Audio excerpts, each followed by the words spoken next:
But one of the things I like about the SunPower system is that it's got there's a little antenna that transmits to a thing on the wall in the house that lets me check the status at any time. And I walk by and just check and see if it's generating electricity.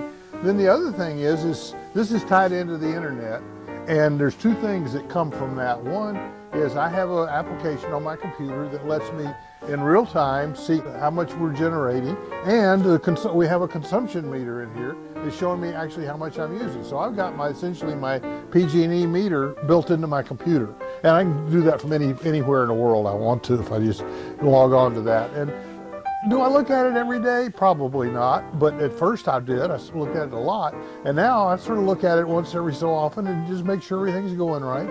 The people at ProVoltz that installed this also monitor, and if something's going wrong with my solar system, they're going to be the first to know, and I'm going to either get a phone call or I'm going to see one of their trucks in my front yard. I feel comfortable that I'm going to be taken care of without having to worry about it.